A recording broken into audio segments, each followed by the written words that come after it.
Hi Pisces, welcome to Higher Source Tarot for a 4-month predictive tarot reading for the months of September, October, November, and December for all Pisces, Sun, Moon, Rising, and Venus.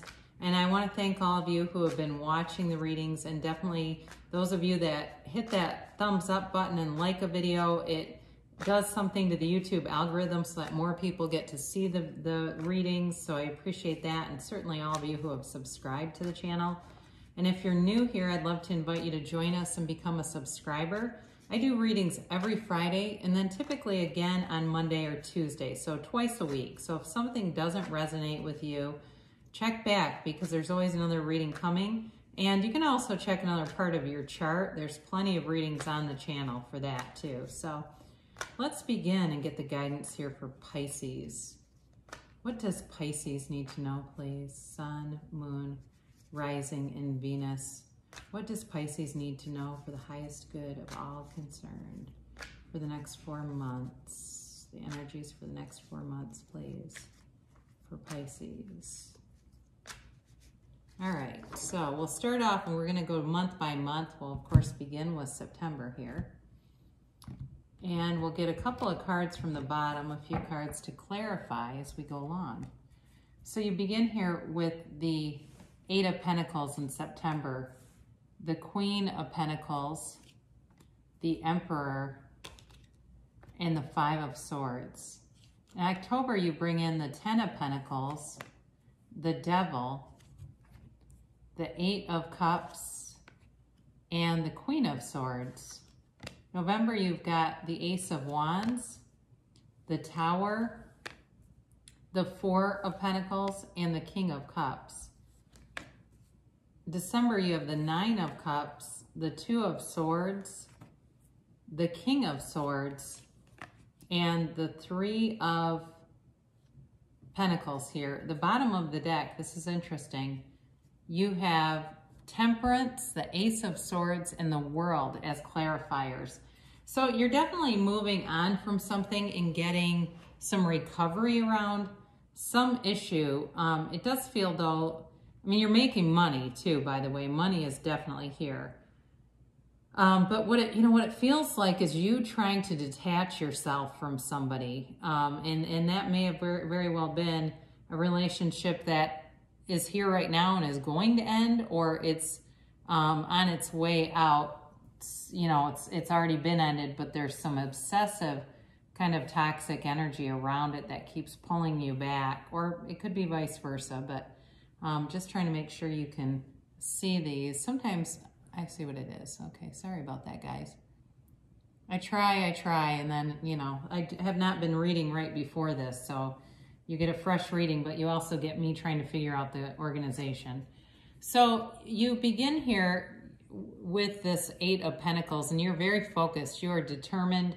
You are working on yourself, and you're getting results. Some of you, this could be mind, body, spirit. So it's not just the spiritual aspects, but also the physical, all right? So if some of you are trying to, quit smoking, or you're giving up vaping or something like that, you have all the concentration and focus that you need to be able to stick with something. It's a very, this is very much about, organizing, but also manifesting things, okay? So you're definitely going to get results if you're doing, like I said, some kind of a plan or something where it feels like some kind of a program, I guess.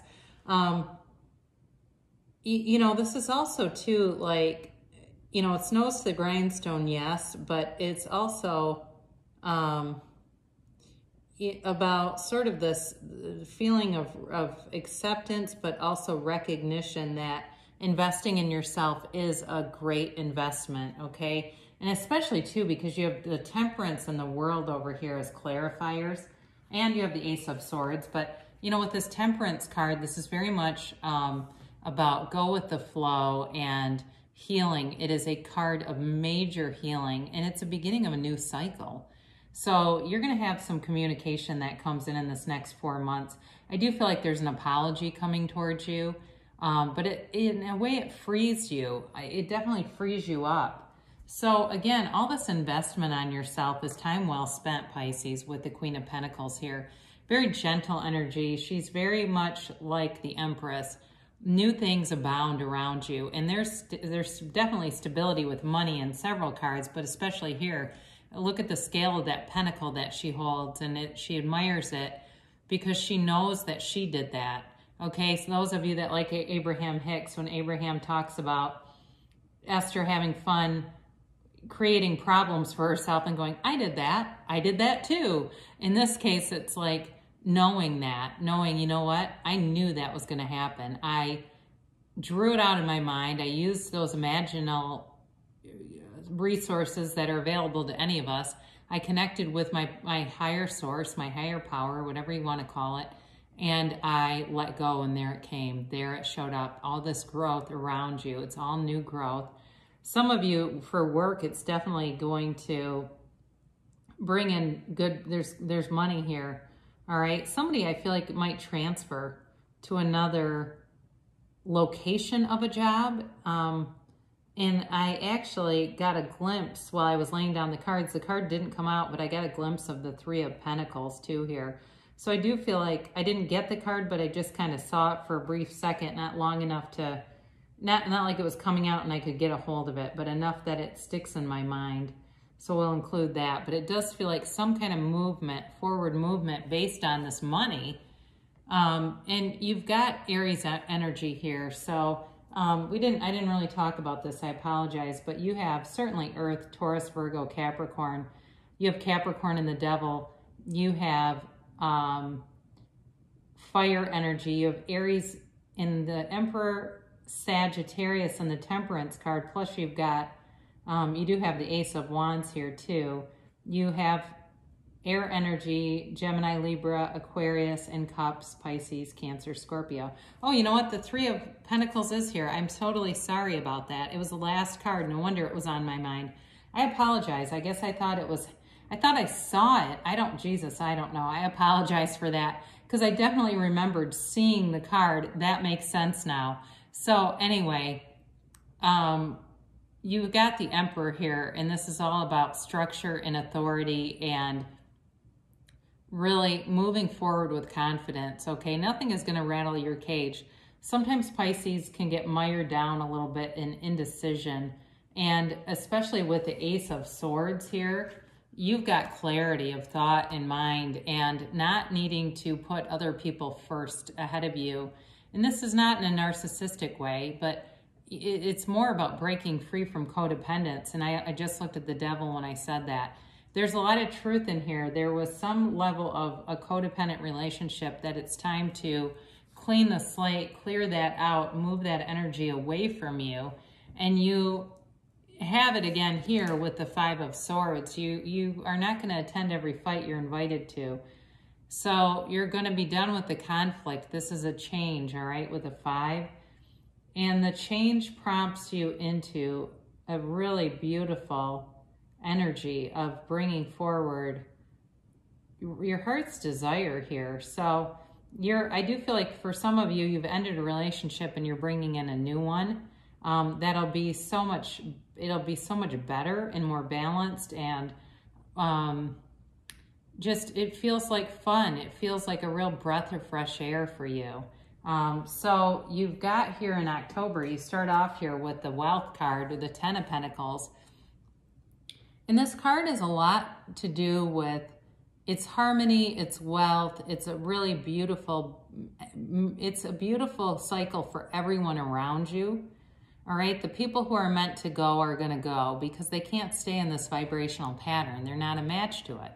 But you are also being encouraged to really be in appreciation here, because one thing about this card is the people are very focused on specific things, right? And each other, or the little boy is a little bit apprehensive about this man who's actually an angel, but he doesn't know that. The dogs do. He does not realize that, but the dogs can sense he's good, and he comes bringing a gift. So you have gifts coming in from the universe, and you know, with that, you create this space of bringing in this freedom. There's a new freedom and a new happiness here coming towards you. And it's it's abundant. You're attracting abundance. You're working in your own power, and you're able to manifest the things that you can see in your mind.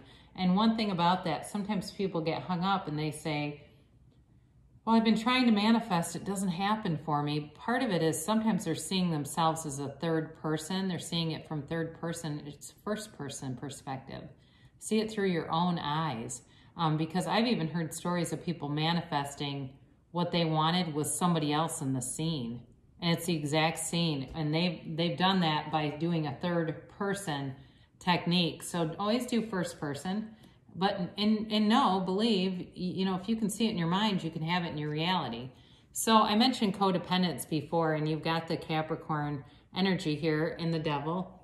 And this really it can be a very misunderstood card. It's really about being in a toxic cycle, and it's time to break free of that.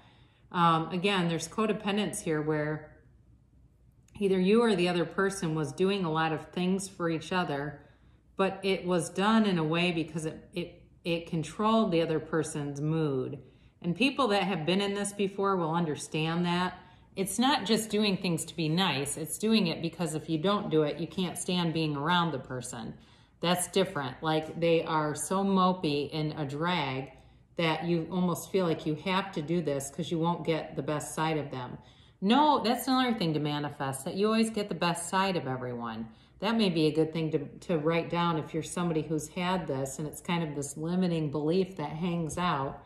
But you're breaking free of this. And, it's also about becoming really honest with yourself, because this card can be a card where you are unable to see the truth about something. But I do feel like, you're coming to an awareness, because here you are with the Eight of Cups and you're ascending, you're walking away from that to something better. You truly are. And you have, again, you've got recovery here with the Temperance card. You've got this healing and moving on. And the Eight of Cups, even though it's kind of gloomy, they're leaving a situation that was not devastating, but it wasn't the right thing to stay in. And with the Moon coming in, this is a gift from the universe. Anytime you have the Moon and the Sun in a card, and you have the Sun in Temperance, it's the universe bringing in a gift, bringing in energy to help you expand, to move on to the next leg of the journey, to give you everything you need to do that. But again, you've got self-improvement here multiple times. So some of you may start studying more about these universal laws. Again, you might be on some kind of a diet or exercise thing, or giving up something that you've been wanting to for a while, because with the Queen of Swords and the Ace of Swords, you've got a new opportunity here. You've got great clarity of thought, and you're using your wisdom. You're using your wounds to be wise, to bring in wisdom. So with the Ace of Swords, there is some kind of new endeavor here, and it's like you have a very clear vision. The pain pushes until the vision pulls. So when we have a situation that's really pressing down on us, and it just feels oppressive, we can do that for so long until we sculpt a vision of where we want our life to go. And that actually pulls us, it attracts us.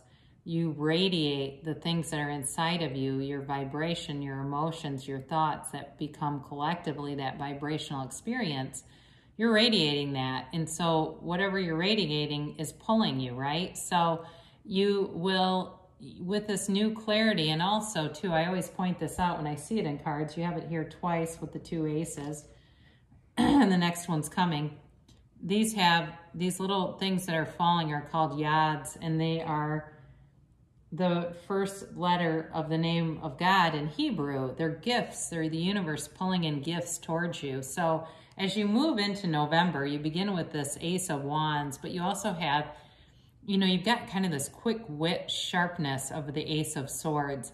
The Ace of Wands, though, is very powerful too. And aces in general they're like almost putting miracle grow on that particular element. So there's a real spark here, a real motivation and a drive in both of these. And what's interesting too is the way that in these two aces, you kind of see the way that the hands hold up the element to the sky. They hold it right up to the heavens. So with the Ace of Wands, This is also a brand new beginning, but it's also an apology.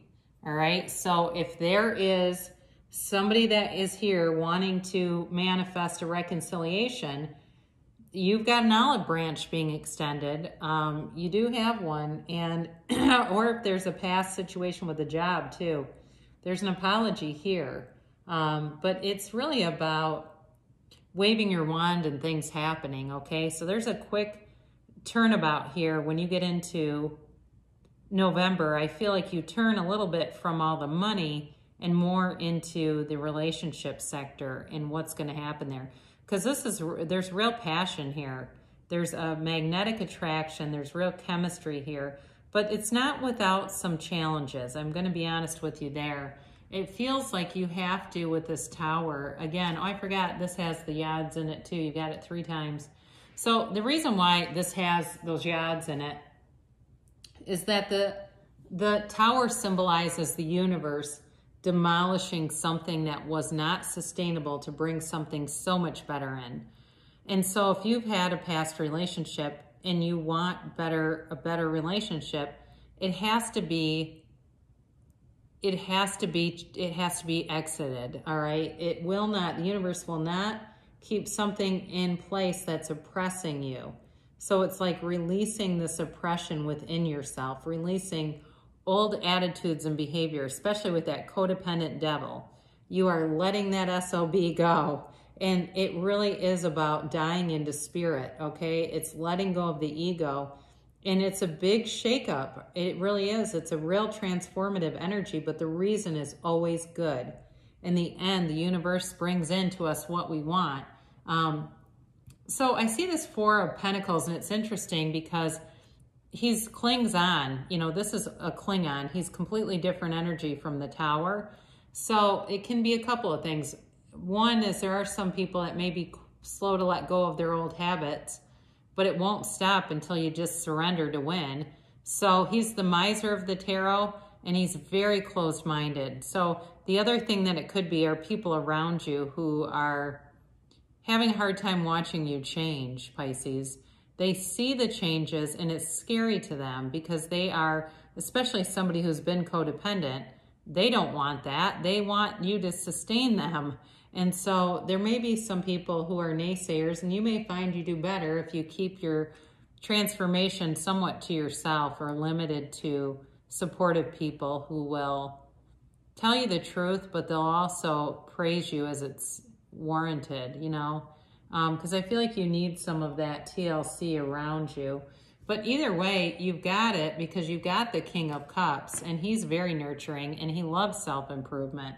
So this could certainly be even like your boss or somebody who notices changes in you that are, you know, things you're doing outside of work, and they're like, wow, they do your review at work and talk about how much growth you've had and, you know, what a great employee you are. This is the King of Praise. He loves to see growth in people. So, and, you know, he's got more powerful energy than that miser of the tarot ever will. So where you get the support where it's needed, it will come in. You get it where it's needed. And you are going to walk free, especially with the world here. You have the beginning of December, you've got the 9 of Cups, and this is certainly wish fulfillment, but there's pride here. And even, you know, I feel for you, as you go through this journey of self-discovery and self-improvement, you will look back at where you were and be amazed and delighted at where you are, where this takes you. It's a release for you from some things that were not good for you. They were keeping life small, and they were keeping opportunities away from you because you were focused on other things. But, you know, when you put these two together, it's something that's really going to move you. It's a new cycle that really is a deep cycle. There's deep emotions that run here. There's a connection with people that's going to be important for you. And in terms of a new relationship, it definitely feels beautiful. I think in terms of somebody who wants to reconcile, there's some old wounds that will need to be healed, and you do have the energy to do that. But again, I feel like it really has a little more strength in the new love and opening up to that. But again, you got to be open, because you do, I'm going to tell you, those of you that want new love, you got to put yourself out there, because this is a very guarded energy. It's a very conflicted energy and a confused kind of energy. So you have to clear that up and be clear with your intentions and what you want, because what happens, people are giving out a mix. They're putting in a conflicting order to the universe, and then they get a mix back and they go, well, that's not what I wanted. Well, that's what you asked for. You didn't ask in words, you asked for it vibrationally. So there's some healing that needs to happen. But with all the watery energy too in this card, even though it's air energy, there's a lot of water in the picture. And so there's an emotional tenor to it, okay? There's this emotional tenor that really needs to be dealt with. It needs to be healed, all right? And you do, with the Temperance card, you definitely have that healing coming in. You do have a couple in the reading. I didn't put them together automatically, but you do have the King and the Queen of Swords here. So the King comes in, and I think he helps kick some of that straight too. He's very cerebral, very intellectual, and I think where Pisces can be more of wearing your heart on your sleeve, he brings in an energy to you that helps direct some of that. So that way you can be more, you know, more of the head over heart kind of stuff, and cut out anyone who's no longer a match, and be able to move forward. Because you definitely have, with the Three of Pentacles, you've got, I mentioned for some, an actual physical move may be on the docket. But as you move into the new year, you're moving in with cooperation, and it's a new opportunity here. And you've got that several times. You've got a new opportunity showing up here with certainly the World here, but even the Ace of Swords brings it in. You've got this new opportunity to move forward, and it's with trust. Okay, so if it's an X and there's a reconciliation, something is going to happen, and we leave the details to the universe, all right? Because the devil's in the details, and we don't mess with that. We let the universe handle all that. But they may also be working on themselves. But either way, if it's just you, you're going to bring in somebody new who's already a match. So you have really a nice energy coming towards you. Again, you've had some conflicted readings, and it shows up here a little bit too. But you're definitely on the road to recovery, and bringing in, especially with those clarifiers, bringing in sort of this new world vision. I do feel too, I didn't really talk about this, but you may have some opportunities to travel too, probably more into 2021. But it's possible that even in some of the later months here too, if that's of your interest level, you know, if that's something you want to do. So we'll take a couple of the angel cards just to soften, let go. All right, so they're telling you, let go of the past, let go of anything at all that you know brings you pain, and really focus on bringing in love and feeling love, surrounding yourself by loving people, loving situations, and let go of anything at all that just doesn't feel right to you anymore. Now, you do have forgiveness here. You've got it with Temperance too, and it's really part of this path to move forward, to walk free, and to open your arms to everything the universe wants to bring in for you. And then you have recovery. I keep getting this one, and I don't know, the more I get it, the more I'm starting to feel like it's a collective offering for the hell that people have been through with the, you know, pandemic and the quarantine, and that we really are recovering out of this, and, you know, learning a lot of lessons about mercy and grace and absolute unconditional love. And you'll receive it too. So we'll end with Abraham Hicks, asking it as given. Moods are indicators of my emotional set point. When you continue to focus on any thought, it becomes increasingly easy to continue to focus on it, because the law of attraction is making more thoughts like it available to you. And so emotionally speaking, you are developing a mood, or you are achieving a habitual vibrational groove, so to speak, or a set point. So that makes me think of Dr. Joe Dispenza, if you've ever watched him. He talks a lot about moods are just based on the thoughts you keep thinking. So when you say, I'm in a bad mood, what you're really saying is my vibrational set point is very low. I'm in a low frequency, and I need to raise my own vibration. So Pay attention to those things, but they're easy. It's easy to pivot and it's easy to turn and change that. So good things shall be coming up to you in the future here, and it's in the cards. There's definitely healing and a new cycle beginning. So I love you so much, Pisces, and I'll be back again soon.